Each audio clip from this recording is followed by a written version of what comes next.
you've had a lot of information about young kids at a young age. What are five up to five tips you would suggest for good teeth health at a young age? Okay, and we're not talking brush your teeth 3 times a day. What are some of the things that you're not told? 5 things, or a couple of the major things that you're not told. What do you think? Can you give us a rundown there? The top one is we are not told or we are not taught is how important is your breathing. How important is your nasal breathing? Because if you're breathing from the mouth, why we should not breathe from your mouth? We should only breathe through your nose. Because when you're breathing from the mouth, you're drying out the saliva. And if you have got dry saliva, then you'll find that the protective mechanism of saliva which coats the teeth and which protects the teeth from getting decay, then you will have more decay progression because you have got dry saliva. So that's when the decay happens. So in kids or in adults as well, if you have got open mouth posture or if you have got breathing issues, then you're more prone to more decay rate. Then that's the one. Secondly, it's like your eating habits. Like sometimes the parents, they give milk bottle, like when they're feeding the kids in the nighttime, sometimes they give them milk, and then the milk stays around the teeth, and milk has got this natural sugar that can decay your teeth. So it's Yes. very important that Giving them milk beforehand. Should there be a process?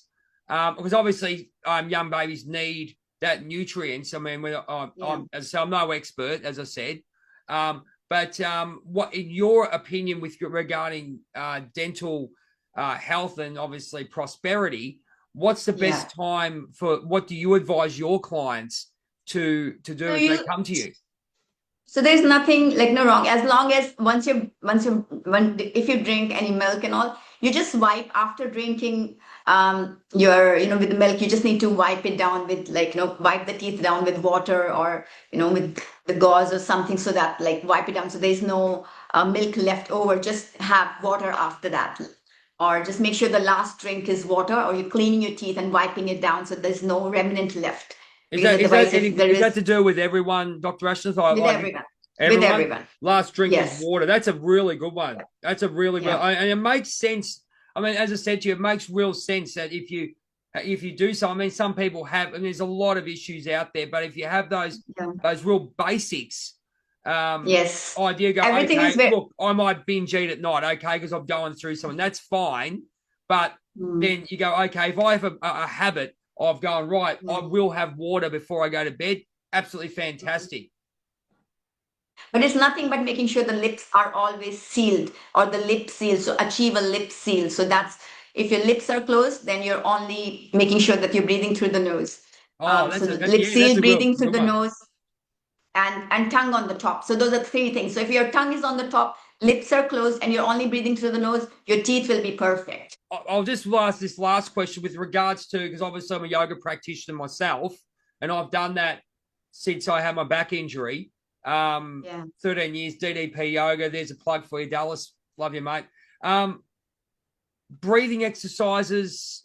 Do you recommend them? Do you what with you when you've got clients? Do you recommend to go and see a yoga practitioner, Yes. or do It is you what do very, you do? yes, yes, 100%. I always, nowadays it's a lot of like, you'll see asthma, you'll see because noses, like, it filters the air, it humidifies the air. You're taking the premium quality of air when you breathe, like, or oxygen, the good quality of oxygen. We say it's not the quantity. When you're breathing from the mouth, you're taking, more quantity of oxygen, but the quality is more improved when you're breathing only through the nose because only when you're breathing through the nose. So I think in yoga, if you do that yoga pranayama, I think what do you say that pranayama? Which one is it? Oh, That? I do DDP And yeah, yoga from America. It's a it's a different one. rehabilitational power yoga, yeah. But it But does have a lot of yeah, you breathing concepts. It's mind because body you'll breathing, find yeah. that because it's also your parasympathetic system gets activated. You'll find that if you breathe through your nose, like right nostril or left nostril, how it's interconnected to the brain as well. So your Right. nose clearing practices are very important. So all that happens through yoga. So yoga is so huge. Like if you just do yoga, you can get rid of all the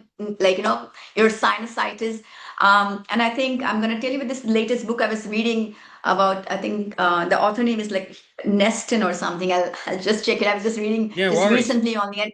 And he has written down how just by doing how important it is, just your breathing and clearing, how we can, with yoga, we can clear the sinuses. What's the most important thing for someone in a family situation to do for their health of their teeth, other than the obvious, yeah, other than not eat crap, stop eating sugar, la da da, you know, the ones that we always hear. Yes. What's and we've Yeah. got the breathing thing. What's another one from you? What would you tell people? What's your number one?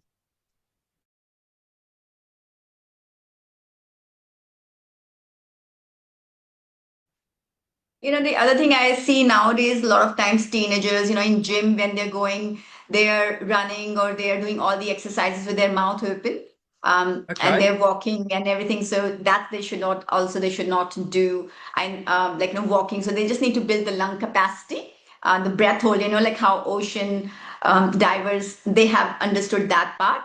But it's all about breath hold. It's all about breath work and difference between chest breathing, diaphragm breathing, and there's so many different breathing techniques. So if they just breathe correctly and be aware of how they're breathing in just in day-to-day activities. And the third one is your posture. Like when we are sleeping or when you're sitting or anyway, or when we're reading nowadays also. But yeah, I think it all basically the main thing, three things are just your lip seal, your head is everything is actually is interconnected. So if somebody has got tongue ties or they're not swallowing correctly, so each time an incorrect swallow, they're doing like they're Yep. incorrect swallowing, they're bringing their head forward. So they're putting the 20 pound of weight of the head forward. So that's when they get headaches, migraines, and everything. So everything is all connected. Your the third thing, which you do not know or not many people are aware of it, is like your roof of the mouth makes the floor of the nose, so they share the same wall. It's your tongue that shapes your roof. So if your roof of the mouth, if it's not broad, and if the tongue's not on the top, then your nose, the nasal septum gets tilted, and then you Yep. will not be able to breathe. And that's when you get deviated nasal septum, because all this is in proportion. So if your top jaw is like, if your tongue's not on the top and this becomes narrow, narrow, narrow, so then your roof of the, or, the nasal septum gets deviated, and that's when you'll have more problems as well. So it continues, then it becomes like a cycle.